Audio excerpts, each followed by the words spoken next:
In the world of digital currency, loud announcements and flashy marketing are the norm. Projects scream for attention, hoping to attract the next wave of investors and users. But one network has taken a starkly different path, especially in one of the world's most restrictive digital landscapes. We're talking about the Pi network and its quiet, almost invisible entry into China. While Beijing has famously waged a war against cryptocurrencies like Bitcoin, Pi seems to have slipped through the cracks, building a massive following under the radar.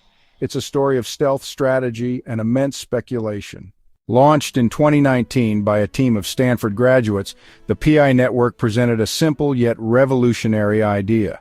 What if anyone could mine cryptocurrency directly from their smartphone?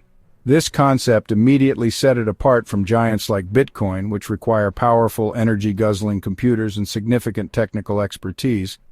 Pi's mission was to make cryptocurrency accessible to the everyday person, to democratize a world dominated by tech-savvy miners. The mechanics are deceptively simple. Users download the Pi network app, create an account, and press a button once every 24 hours. This simple action allows them to earn Pi coins. The process uses virtually no battery power or data. Pi network's entry into China was not a grand opening. It was a whisper campaign. Instead of official announcements, the network's growth was fueled by word of mouth and grassroots organizing on Chinese social media platforms.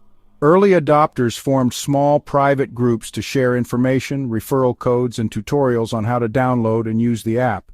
This decentralized person-to-person spread was key to its success, allowing exponential growth without creating a visible target for censors. Pi network appears to have circulated through alternative channels, with installation files being shared directly within private social groups.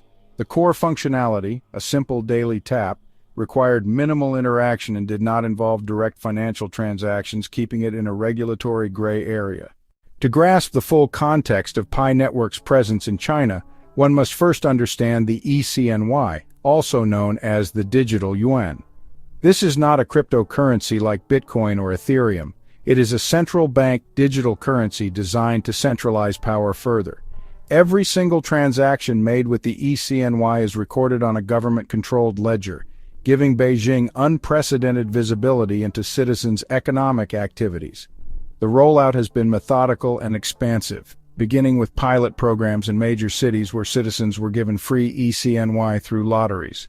The billion-dollar question is Pi network's relationship with the ECNY. On the surface, the two seem like polar opposites, yet the fact that Pi has been allowed to flourish has sparked intense speculation and theories that range from plausible to conspiratorial. One prominent theory is that the network is being tolerated as a large-scale social experiment, allowing authorities to study user behavior in a controlled environment. Because Pi coins have no official value, the network poses no immediate threat, allowing regulators to gather valuable insights for the ECNY rollout. Another theory suggests Pi could one day serve as a bridge to the ECNY ecosystem, with the government regulating its conversion to only allow exchange for digital yuan. This would funnel millions of engaged users directly into the state-controlled system, co-opting a grassroots movement to serve centralized goals. Pi network's navigation of China is fundamentally different from other cryptocurrencies. Bitcoin and Ethereum were met with direct opposition from Beijing. The response was swift. China banned ICOs in 2017, shut down exchanges, and launched a comprehensive crackdown in 2021. Pi's approach avoided all regulatory red flags. Its mining process is not energy-intensive, making it environmentally benign and invisible from an energy regulation perspective. The enclosed nature of the Pi ecosystem has been its greatest shield. Users cannot use it to move money out of China, addressing Beijing's primary concern. For millions of Chinese users, Pi represents hope and participation in a global trend from which they've been excluded. But this hope is intertwined with considerable risk. The bigger risk is a potential government crackdown. Should Beijing decide Pi has grown too large, it could shut the network down overnight. Beyond China's borders, this story forces a re-evaluation of how decentralized technologies can interact with restrictive regimes. It raises a fundamental question. Is it better to remain ideologically pure and face being banned, or make pragmatic compromises to achieve mass adoption? The saga highlights the tension between the state-controlled vision of the ECNY and the community-driven ethos of projects like Pi.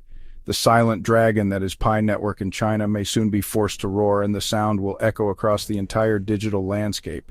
The world is watching,